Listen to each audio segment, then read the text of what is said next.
오늘은 추수감사 주일입니다. 감사하는 그런 날이죠. 오늘 에베소서 1장 3절 말씀을 가지고 감사의 이유라는, 우리가 감사할 때 이유를 좀 알아야 되지 않겠습니까? 감사의 이유라는 제목으로 하나님의 말씀을 함께 상고하도록 합니다.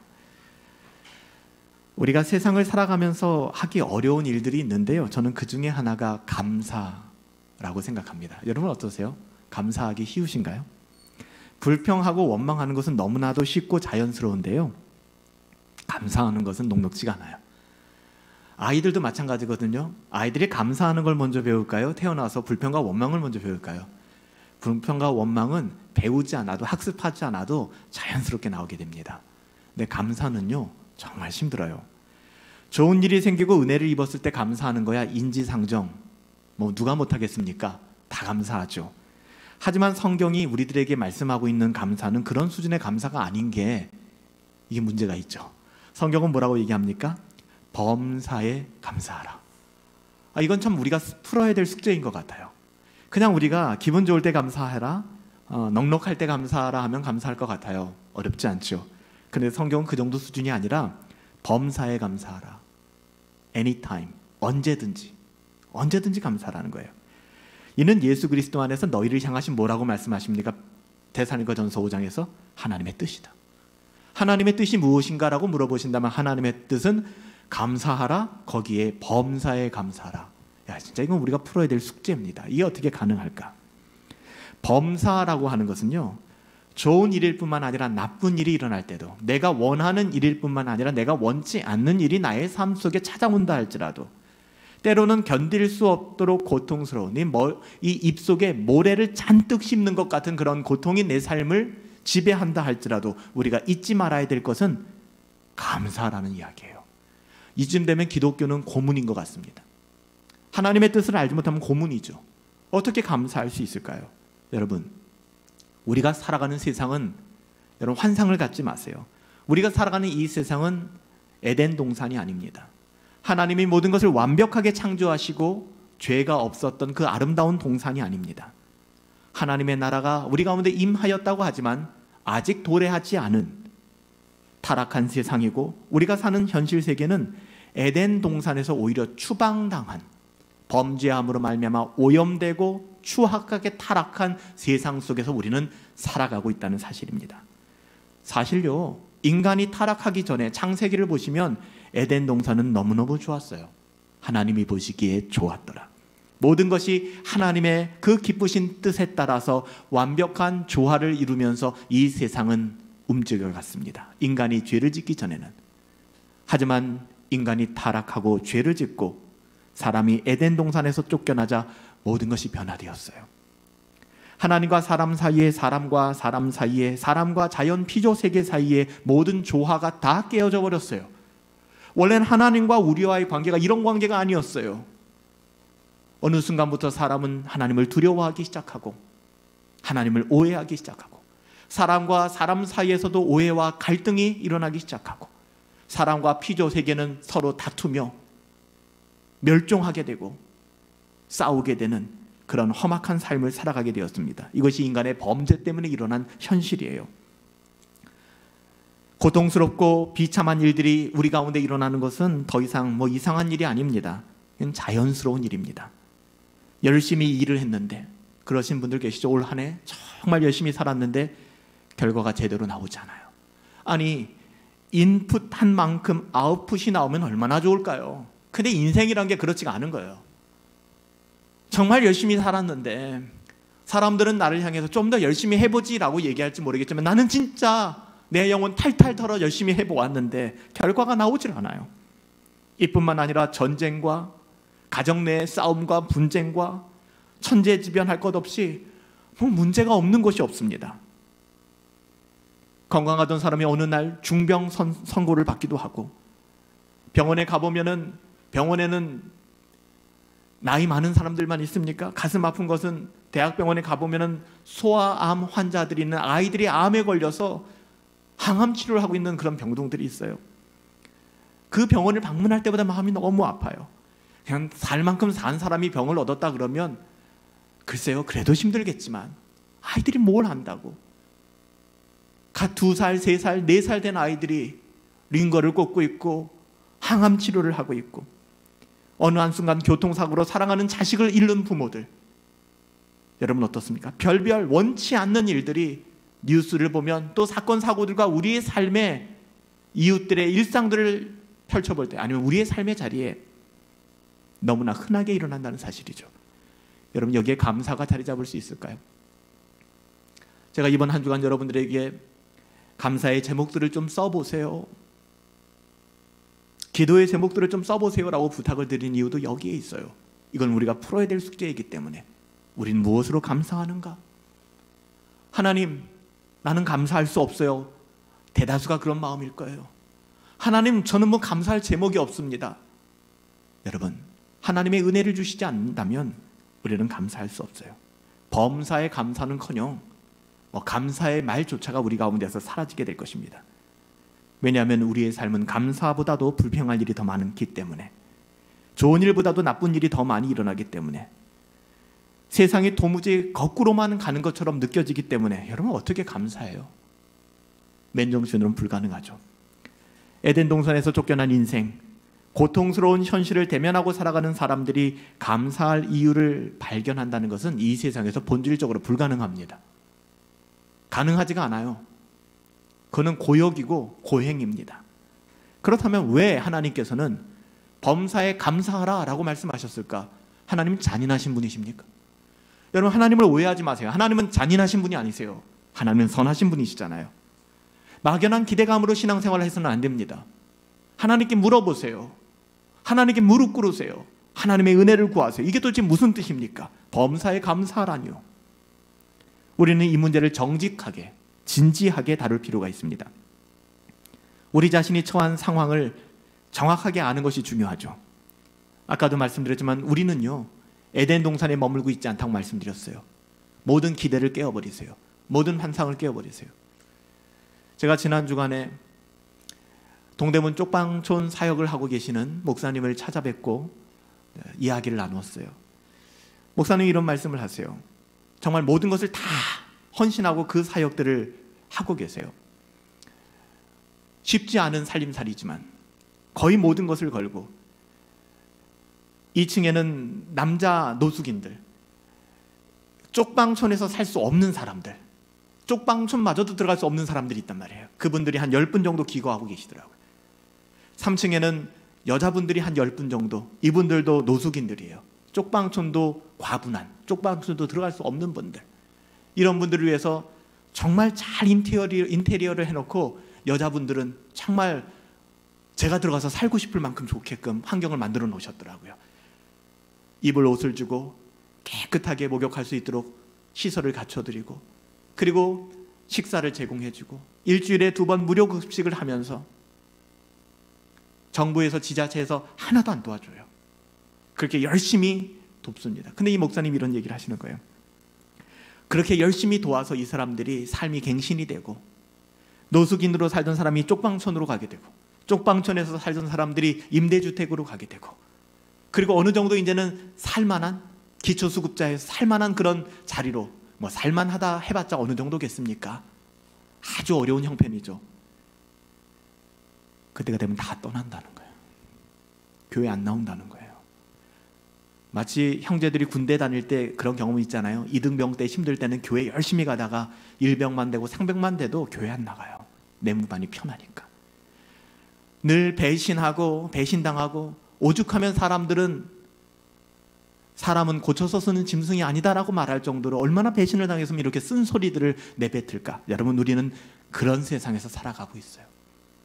우리는 선을 베풀지만 뭔가 기대할 수 없는, 기대하지 않아야 되는 너무나도 악한 세상, 에덴 동산에서 쫓겨난 그런 타락한 세상에서 살아가고 있다는 것을 여러분 잊어서는 안 돼요. 여러분, 우리가 에덴 동산에서 왜 쫓겨났습니까? 하나님의 탓이 아닙니다. 인간이 범죄함으로 스스로 하나님의 축복을 발로 걷어찬 것이죠. 하나님이 쫓아낸 게 아닙니다. 인간이 죄를 지었고 그로 말미암아 하나님을 떠난 것이죠. 그러기에 여러분들, 우리가 받아야 될 것은, 이 땅에서 받아야 될 것은 우리가 좋아하는 축복이 아니라 염치가 좀 있어야죠. 우리가 받아야 될 것은, 우리가 받아야 될 몫은, 기업은 하나님의 축복이 아니라 하나님의 심판이요 저주입니다. 그게 인생에게 걸린 운명이에요. 하나님의 말씀에 불순종하고 끊임없이 자기 주도적으로 죄를 짓잖아요. 죄를 하는 것을 인간은 자기 주도적으로 져요. 자기 주도적으로 죄를 짓고 자기 결정권에 최고의 가치를 두는 그런 인류의 결과는 하나님의 심판밖에는 없어요.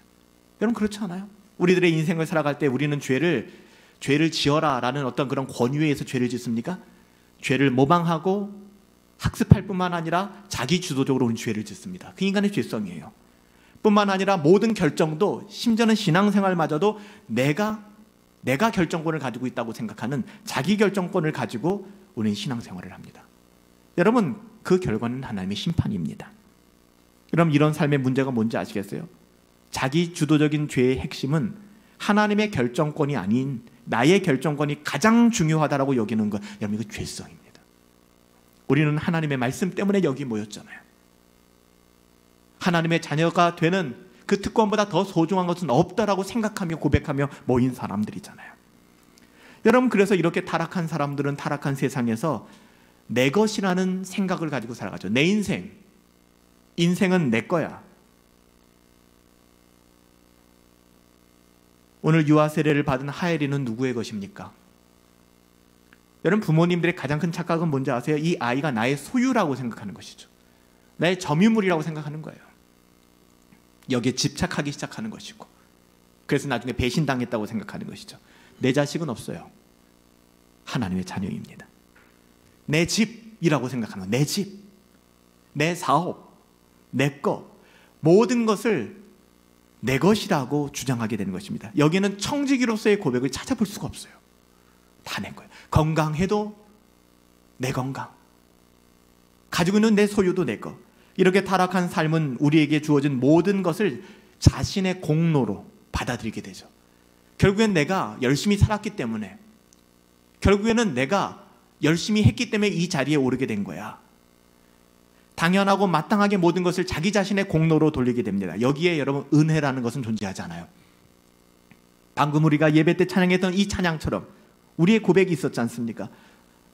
정말 오직 은혜, 내가 살아가는 이 모든 순간이 주의 은혜임을 나는 믿습니다. 그 고백이 이런 삶을 살아가는 사람에겐 찾아볼 수가 없어요. 왜? 자기 주도적이고 자기 중심적으로 모든 것이 자기의 것이라고 생각하며 살아가고 있기 때문에 여기에 하나님의 어떠하심은 찾아볼 수가 없는 것이죠. 여러분 이런 상황 속에서 우리가 살아갈 때, 이런 상황이 우리의 현실이라면 여러분 우리가 뭘 바랄 수 있을까요? 여기서 무슨 감사를 바랄 수 있을까요? 없어요. 만약에 여러분들이 지금도 이렇게 자기주도적으로 죄를 지으며 자기중심적인 판단을 가지고 살아간다 그러면 여러분에겐 감사가 있을 수가 없습니다. 인간의 욕망은 끝이 없거든요. 그래서 사도 바울은 오늘 이렇게 증거하는 거예요. 우리가 왜 하나님께 감사와 찬양과 영광을 돌리며 살아가야 하지? 그리고 우리가 어떻게 감사와 찬양을 하나님께 돌리며 살아갈 수 있단 말이야? 왜 우리가 우리의 삶의 모든 형편과 상황 속에서, 그 어떠한 상황 속에서도 범사에 그분께 영광과 찬양을 돌려드려야 되지? 이에 대한 답이 오늘 우리가 읽은 에베소서 1장 3절에 있어요. 사도 바울은 이렇게 고백합니다. 내가 찬송합니다. 하나님 곧 우리 주 예수 그리스도의 아버지께서 그리스도 안에서 하나님의 하늘에 속한 모든 신령한 복을 우리에게 주셨기 때문입니다.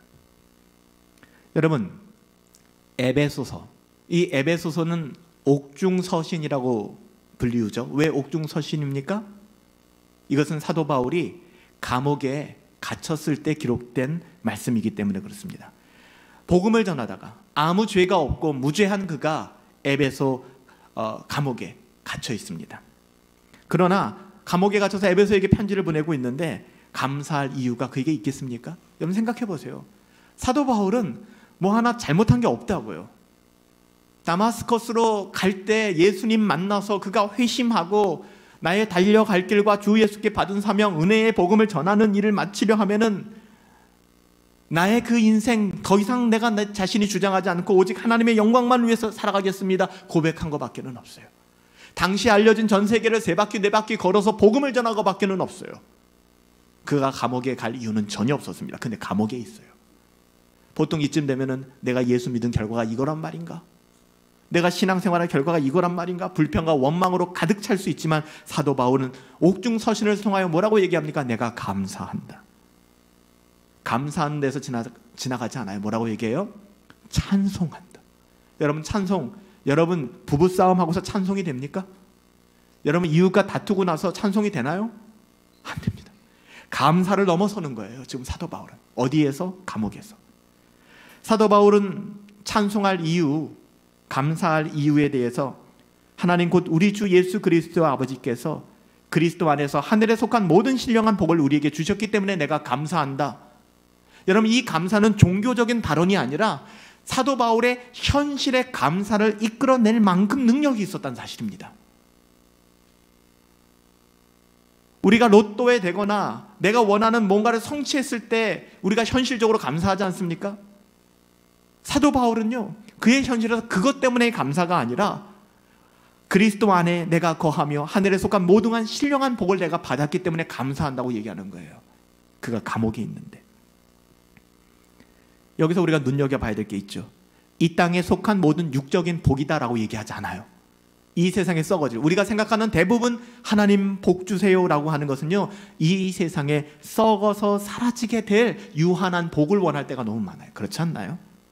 그런데 사도 바울은 이례적으로 하늘에 속한 신령한 모든 복이라고 얘기를 합니다.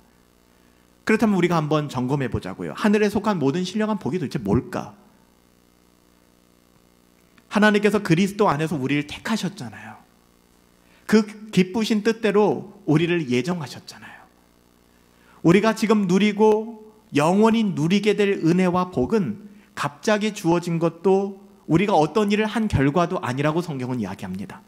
그것은 하나님께서 그리스도 안에서 저와 여러분들을 찾아오신 거예요.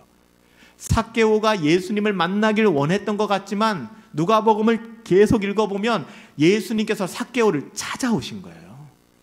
우리가 생각할 때는 삭개오가 예수님 만나고 싶어서 뽕나무 위에 올라가고 예수님 찾아다녔잖아요. 근데 그 뽕나무 나무에 올라간 삭개오를 부르신 것은 예수님이에요. 삭개오가 부른 게 아니라고요. 우리는 착각합니다. 내가 주님을 찾아 나왔다고. 아니요. 하나님께서는 우리를 찾으십니다. 우리를 부르시는 거예요. 하나님의 택하심으로 이런 일이 내게 일어났구나. 이게 신령한 복입니다.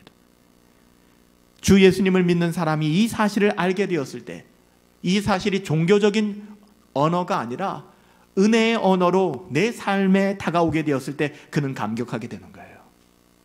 감격을 강요하지 않아도 그 의미가 무엇인지 알기 때문에 하나님께서는 그렇게 우리가 그리스도 안에서 하나님을 기업으로 얻게 하신 거예요. 하나님을 나의 기업으로. 우리 모두는 주 예수 그리스도를 믿음으로 말미암아 하나님의 기업의 상속자가 된 사람들 아니에요. 이 세상의 어떠함이 아니라고요. 하나님의 나라, 하나님의 자녀로서 살아가게 되는 것이죠. 그렇다면 말이죠, 이 모든 복들이 어떻게 우리에게 주어졌는가도 한번 돌아볼 필요가 있어요. 오늘 본문이 이렇게 얘기하죠. 그리스도 안에서. 예, 우리의 신앙과 기독교는 여기를 떠날 수 없어요. 그리스도 안에서. En Christos, in Christ, 그리스도 안에서. 그리스도 안에서 이것만이 하늘에 속한 모든 신령한 복을 받는 조건입니다. 예수 안에서. 너희가 순종 안에서, 너희의 능력 안에서, 성경은 이렇게 얘기하지 않아요. 너희가 그리스도 안에 머물므로 말미암아. 여러분, 그리스도 안에서라는 이 말이 의미하는 것은 무엇입니까? 그리스도와 하나 되었다는 거예요. 한 남자와 여자가 만나, 형제와 자매가 만나 사랑을 나누고 한 몸을 이루게 됩니다. 부부가 되는 것입니다. 그와 비슷하게 우리가 그리스도와 연합되었다는 것입니다. 그래서 부부와의 관계를 이야기할 때 야다라는 히브리어를 쓰는데 이것은 성적으로 서로를 알아가는 과정입니다. 이것을 야다라고 얘기하는데 이 야다는 것은 하나님을 알라, 여호와를 알라, 여호와를 힘써 알아가야 한다. 이 알라라는 말을 야다라는 말을 써요. 지식적으로 하나님을 알아가는 것이 아니라, 종교적인 언어가 아니라 이것이 은혜의 언어로 내 가슴에 와서 박힐 때 우리는 감격하게 되는 것입니다. 그리스도 안에서 그리스도와 연합되는 것이죠. 그 믿음은 그리스도 예수를 우리를 대신하는 화목제물로 세우셔서 그의 피로 말미암아 우리의 죄를 대속하신 것을 믿는 것, 바로 이것이잖아요. 여러분, 로마서 8장 32절에 사도 바울이 뭐라고 얘기합니까? 자기 아들까지도 아끼지 아니하시고 우리 모든 사람을 위하여 내어주시니까 그 아들과 함께 모든 것을 우리에게 주시지 않겠느냐. 하나님은 기승전선하시다. 나는 이해할 수 없어요 라고 얘기하지만 지금은 거울을 보는 것 같이 희미하지만 그때는 얼굴과 얼굴을 대하여 볼 것이요, 지금은 우리가 부분적으로 알고 있지만 그때는 주께서 우리를 아신 것 같이 우리가 온전히 알게 될 것이다. 지금은 우리가 이해할 수 없는 영역들, 해석할 수 없는 영역들이 너무나 강해서 불평과 원망을 할 수밖에 없지만 그날에 하나님의 선하심을 너희가 맛보아 알게 될 것이다. 자기가 믿는 대로, 믿고 싶어하는 대로 믿는 하나님이 아니라 성경에 계시된 하나님을 우리는 바라보고 신뢰해야만 되는 것입니다. 여러분, 이것을 믿는 자를 그리스도와 연합되었다라고 얘기하는 것입니다. 우리가 하나님으로부터 받아 누리게 되는 모든 복락은 오직 어떻게 해요? 그리스도 안에서 가능해지는 거예요. 우리가 그리스도와 하나 되었기 때문에 without Christ는 없어요. 그리스도가 제외된 것은 여러분 복음이 아닙니다. 복음은 그리스도 안에서. 우리가 그리스도와 연합되었기 때문에 그리스도께서 우리 안에 계시고 우리가 그리스도 안에 거하기 때문에 우리에게 주어지는 복락들, 여러분 그게 무엇입니까? 여러분 그것 때문에 정말 감사하시나요? 제가 지난 토요일 어저께 여러분들에게 감사의 제목을 찾아보세요 라고 했을 때 혹시 여기까지 가신 분이 계신가요? 감사해야 될 이유는 아무것도 없는데 내 안에 그리스도, 하나님의 사랑이 있구나. 하나님 아버지께서 믿는 자들 안에서 그리스도의 온전한 순종을 보시는 것, 우리는 우리의 순종이 아니라 그리스도의 순종으로 말미암아, 우리 자신이 아니라 그리스도와의 연합으로 말미암아 모든 신령한 복을 받는 거예요. 이것이 그리스도 안에서라는 말의 뜻입니다. 하늘에 속한 모든 신령한 복들이 하나님을 믿는 자들에게 이미 하나님 복 주세요 라고 구하기 전에 이미 우리는 복을 받은 자들이라는 사실이에요. 이것이 사도 바울이 자신의 처지가 노년에 억울하게 지금 감옥에 갇힌 신세가 되었음에도 불구하고 어떻게 하나님께 찬양과 감사를 할 수 있을까? 제정신이야? 아니요. 그걸 좀 누리며 살아가고 있는 것입니다. 여러분 그래요. 하나님의 자녀들이 범사에 언제든지 감사할 수 있는 근거는 오직 여기에 있어요. 다른 데서 찾지 마세요. 그가 무슨 일을 만나든지 어떤 상황에 있든지 그들은 그리스도 안에서 하늘에 속한 신령한 복을 누림으로써 기뻐할 수 있고 감사할 수 있는 이유가 여기에 있어요. 여러분 공감하십니까? 아니면 이것이 공감되어지지 않고 또 종교적인 언어로 들리고 도무지 내가 이해할 수 없는, 나는 그거 100번 듣는 것보다 차라리 내 사업이 잘 되고 내 일에 구하는 그것이 현실적으로 더 잘 됐으면 오히려 더 감사하겠습니다, 이런 마음이 있다면 여러분 하나님의 은혜를 구하세요. 세상에 썩어질 것에 우리의 마음을 두지 마세요. 여러분 이 신령한 복은요 끝이 없는 겁니다. 우리가 구하는 이 세상의 복은요 끝이 있다고요. 여러분이 사는 집 싸들고 가시겠습니까? 여러분들이 타는 자동차 싸들고 가시겠어요? 여러분의 통장 잔고 싸들고 가실까요? 여러분의 죽음의 순간에 여러분의 배우자와 여러분의 자녀가 끝까지 여러분들과 동행해주고 여러분과 함께 하실 거라고 생각하십니까? 인생은 각자 도생이에요. 적나라하게 태어나서 쓸쓸하게 가는 것입니다. 영원한 것은 아무것도 없어요. 그렇지만 오늘 사도 바울이 이야기하는 그리스도 안에서의 이 복은 그 누구도 빼앗아갈 수 없다. 그 무엇도 빼앗아갈 수 없다. 이 세상에서 시작하여 영원히 누리게 될 복이기 때문에 이것을 아시는 분들은 내가 약할 때, 우리가 찬양했던 것처럼 내가 약할 때 강함이 되시는 주님, 내가 가난할 때, 현실적으로는 가난합니다. 그런데 그리스도로 말미암아 부욕해 하시는 하나님, 나 가진 재물 없지만 공평하신 하나님, 주님을 만나게 하신 하나님. 여러분 히브리서 기자는 이렇게 얘기합니다. 히브리서 11장 6절에 너희가 믿음이 없다면 하나님을 기쁘시게 못할 것이다. 하나님께 나가기를 원하느냐? 반드시 하나님이 살아계신 것과 하나님께서 찾는 자들에게 상 주시는 하나님이심을 믿어야 한다. 히브리서 11장 6절이죠. 믿음으로 죄인이 구원을 얻어 하나님의 자녀가 되었습니다. 저와 여러분들이죠. 그리고 하나님의 자녀가 된 사람들이 살아가는 삶의 유일한 방식은 세상의 모략이 아니라 믿음으로 살아가는 거예요. 이게 여러분 엉뚱한 이야기가 아니에요. 이 믿음이라고 하는 것은 우리가 바라는 것들의 실상이고 보지 못하는 것들의 증거라고 이야기합니다. 거듭나지 않은 사람들은 이 말의 의미를 깨닫지 못하겠죠. 저게 무슨 말일까? 거듭난 하나님의 자녀들은 깨닫기 시작합니다. 아, 이 세상은 인간의 지혜와 지식과 모략으로 살아가는 것이 아니구나. 믿음으로 살아가는구나. 믿음으로 살아가는 것이 우리의 삶의 유일한 방식이구나. 그들은 눈에 보이는 것을 기준으로 삼아 행하지 않아요. 그래서 세상의 그 어떠함으로 부안해동하지 않습니다. 물론 힘들죠. 어렵죠. 하지만 그 너머를 바라볼 수 있는 것이죠. 범사에 감사한다는 것은 신자가 범사에 믿음으로 행한다는 말과 같은 말입니다. 여러분, 믿음이 없이는 감사할 수 없어요. 믿음은 뭐라고요? 내가 믿습니다 하는 것이 아니라 믿음은 바라는 것들의 실상이요, 보지 못하는 것들의 증거입니다. 그게 믿음이에요. 이 눈에 아무 증거 아니 보인다고요. 엘리야가, 여러분들 그 갈멜산에 비가 내리는 그 역사 속에서 먼 바다를 바라보면 비가 몰려옵니까? 먹구름 하나라도 떴으면, 징조라도 있으면 아, 이제 곧 비가 오겠구나. 아무 징조도 안 보이잖아요. 믿음이에요. 하나님이 주신 그 언약의 말씀을 가지고. 여러분, 하나님의 자녀들은 눈에 보이는 것을 기준으로 삼지 않습니다. 그 사람은 불행합니다. 라신느의 시처럼 인간의 무리 위에 주춧돌을 쌓는 자는 불행할지어다. 고대 시편이잖아요. 하나님을 믿지 않는 사람들도 알고 있었어요. 인간의 무리 위에 주춧돌을 쌓는 자는 불행할지어다. 여러분, 그 기준점은 너무나도 중요합니다. 기준이 흩어지면 대열이 다 무너지는 겁니다. 기준, 그 다음에 대열이 완성되는 거예요. 여러분, 우리 눈에 보이는 그 어떠함을 우리의 삶의 기준으로 삼게 될 때 인생은 불행하게 되는 것입니다.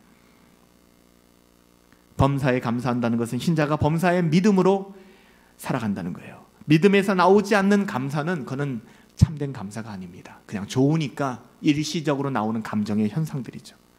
믿음이 낫지 않는 감사는 하나님을 기쁘시게 하지 않아요.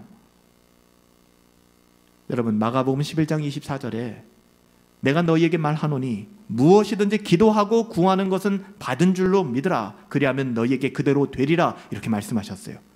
여러분 보세요. 신자의 삶에서 이 말씀처럼 믿음을 요구하는 게 없습니다. 여러분 정말 그래요? 이 말씀 한번 적용해 보세요. 예수님이 말씀하십니다. 무엇이든지 기도하고 구하는 것은 받은 줄로 믿으라. 그리하면 너희에게 그대로 되리라 했을 때 아멘 주님 그렇습니다, 감사합니다 할 수 있는 사람 몇이나 됩니까? 이 말씀은 이 말씀대로 읽지만 이건 나와 아무 상관이 없어라고 생각하지 않겠어요? 그렇기 때문에 신자의 삶에 있어서 무엇이든지 너희가 기도하고 구하는 것은 받은 줄로 믿으라. 그래야만 너희에게 그대로 되리라. 이 말씀처럼 믿음을 요구하는 말씀이 없다는 거예요. 믿음이 없이는 이 말씀을 해석할 수가 없어요. 왜냐하면 우리는 기도한 모든 것을 그대로 얻지 못했다고 느끼는 경우가 다반사기 때문에. 그렇잖아요. 여러분, 그럼 이 말씀 어떻게 해석해야 돼요? 예수님이 정신이 나가셨습니까? 왜 이런 말씀을 하셨을까요? 여기서 신자에게 요구하시는 믿음은 무조건 무엇이든지 묻지도 따지지도 말고 기도해라, 그럼 내가 다 줄게, 그게 아닙니다. 이대로 빠지면 번영신학으로 빠지는 거예요. 신비주의로 빠지는 것입니다. 세상의 탐욕에 빠지게 되는 거예요. 거짓 기독교에 매몰되는 것입니다.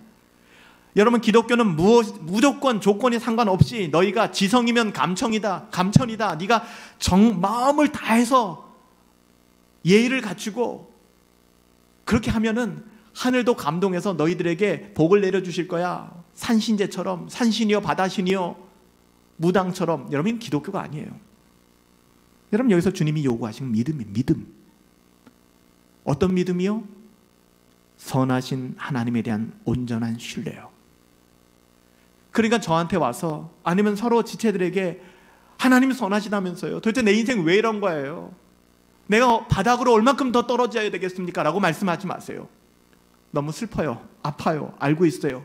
그렇지만 그것을 이겨낼 수 있는 힘이 뭔지 아세요? 묻지도 따지지도 말고 기, 승, 전, 어떤 상황이든 간에 우리에게 선하신 하나님이에요. 이건 믿음이 아니고선 접근할 수가 없다고요. 여러분 제 말이 맞나 틀리나 우리 주님 앞에 갔을 때 2021년 추수감사주일 제가 지금 여러분에게 드리는 이 말씀을 검증해 보십시오.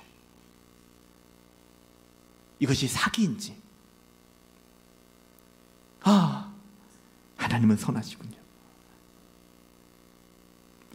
주님이 하신 이 말씀은 기도할 때 바로 믿음을 가지고 하나님께 나가라는 것입니다. 이것을 빌립보서는 이렇게 기록하고 있죠. 아무것도 염려하지 말아라. 오직 모든 일에 기도와 간구로 너희의 구할 것이 있다면 감사함으로 하나님께 기도해라. 그렇게 기도할 때 모든 지각에 뛰어나신 하나님의 평강이 그리스도 예수 안에서 네 마음을 지킬 것이고 내 생각을 지키실 것이다. 빌립보서에서는 디비디 바비디부, 네가 생각하는 대로 신데렐라에 나오는 것처럼 호박이 마차가 되고 쥐가 말이 되고 공주로 변하는 그런 일이 일어나게 될 거야 라고 우리의 허영심을 격발시키지 않습니다. 너의 마음과 생각을 그리스도의 평강이 다스리게 될 거야. 세상이 뺏어갈 수 없는. 그래서 사도 베드로는 이렇게 이야기합니다. 너희가 염려할 것이 있느냐? 너희 염려를 전부 다 주께 맡겨라.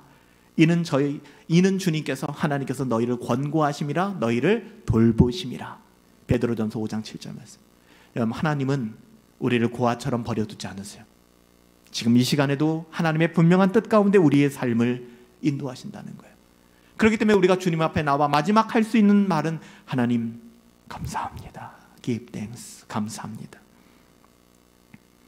이것은 믿음, 내가 기도했으니까 다 될 거야 라는 믿음이 아니에요. 그건 기독교의 믿음이 아닙니다.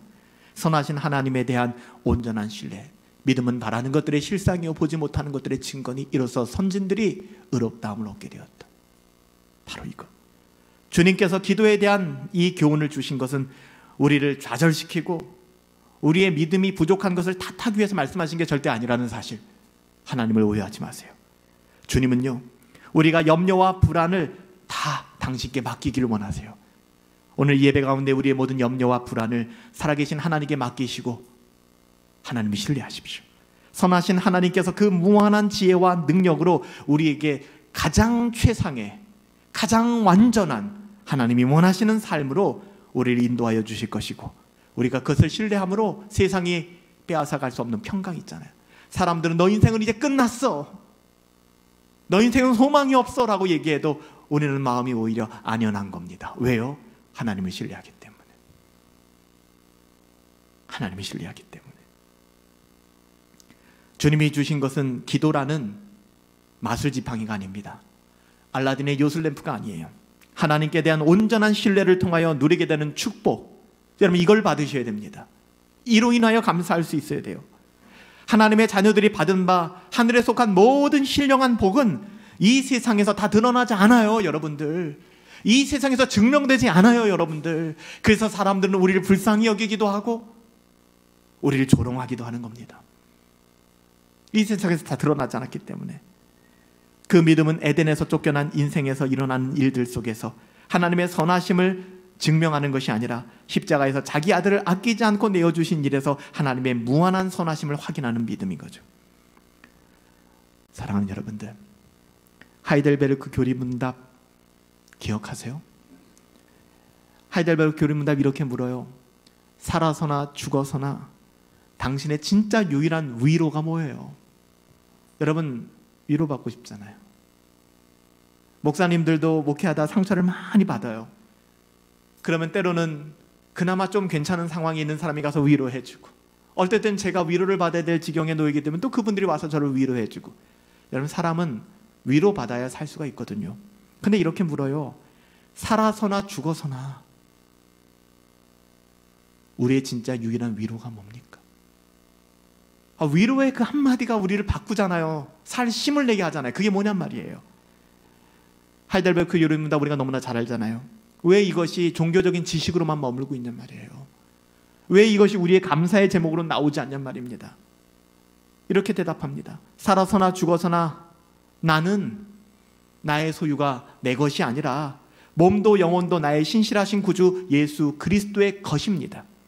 그리스도께서 그의 보혈로 나의 모든 죄값을 완전히 치르셨고 나를 마귀의 권세에서 자유케 하셨습니다.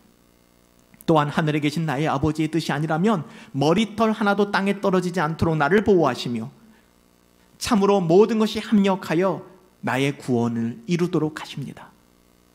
그러므로 그의 성령으로 그분은 나의 영생을 확인하게 하시고 이제부터는 마음을 다하여 즐거이 그리고 신속하게 그를 위하여 살도록 하십니다. 이게 하이델베르크 요리문답의 일문일답이에요. 여러분, 이 문은 뭐라고 얘기합니까? 이러한 위로 가운데 복된 인생으로 살고 죽기 위해서 당신은 뭘 알아야 됩니까?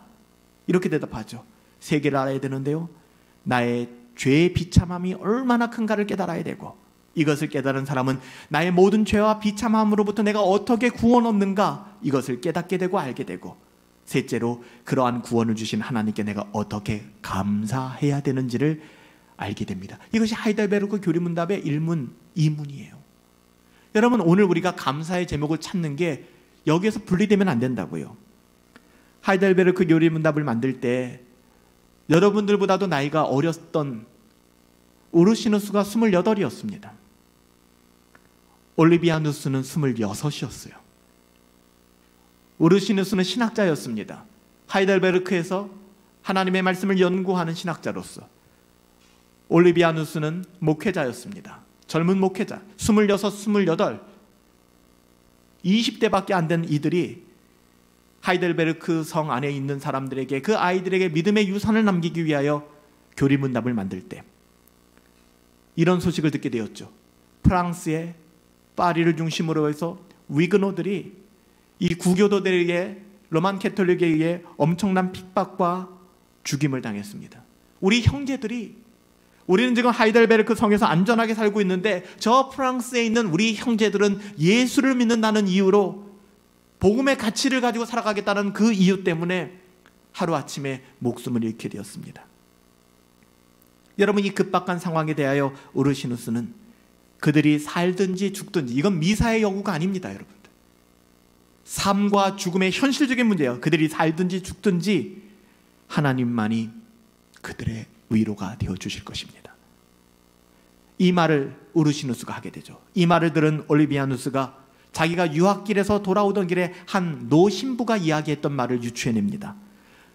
한 노신부가 올리비아누스에게, 여보게, 일생에 걸쳐 예수 그리스도께서 우리의 모든 죄값을 완전히 치루어 주셨다라는 믿음이 주는 위로 말고는 다른 위로는 없다네.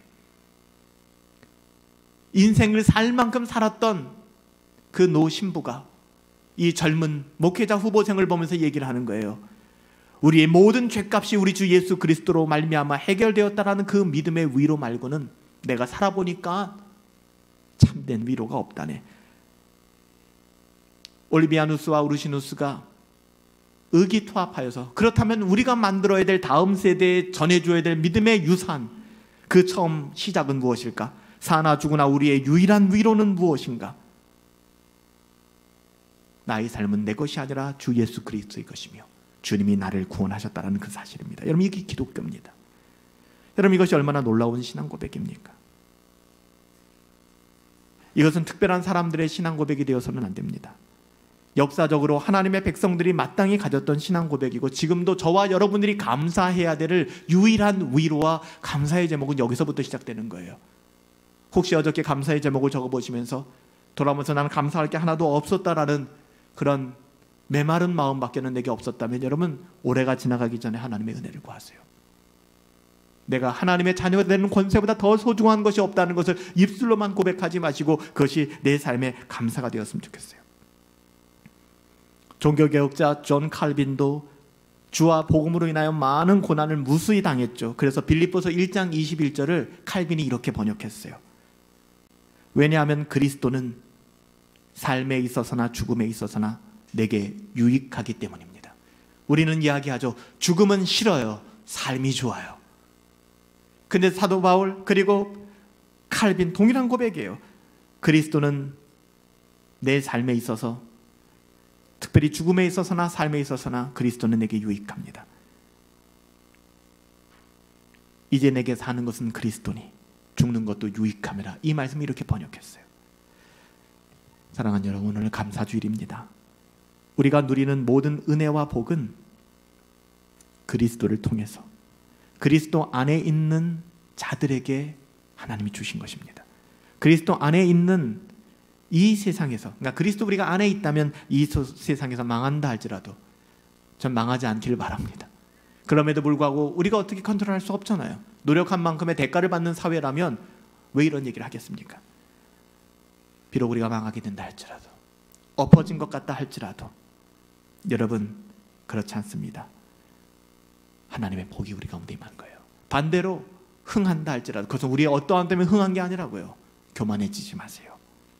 하나님의 복이구나. 하나님께서 이 모든 일들을 통해서 가장 선하게 역사하여 주시는구나. 이것을 알기에 그리스도 안에 있는 사람들은 비로소 이 땅에서 겪는 모든 일들로 말미암아 어떻게 된다고요? 감사하게 되는 거예요. 범사의 감사는 이런 과정을 통해서 우리에게 이루어지게 되는 것이지 그냥 종교의 언어로 감사합니다, 범사에 감사하래요, 하지만 내 삶의 자리에서는 그 어떤 영향력도 끼치지 못하는 저급한 기독교로 전락되어서는 안 되는 것이죠. 하나님의 자녀들은 그리스도 안에서 자기가 받아 누리는 하늘에 속한 모든 신령한 복을 하나님 곧 우리 주 예수 그리스도로 말미암아, 우리 아버지로부터 말미암아 받아 누리는 자입니다. 그래서 신자는 범사에 감사할 수 있고 감격할 수 있고 하나님께 영광을 돌릴 수 있는 거 아니겠습니까? 사랑하는 성도 여러분, 2021년도도 거의 끝자락에 와 있습니다.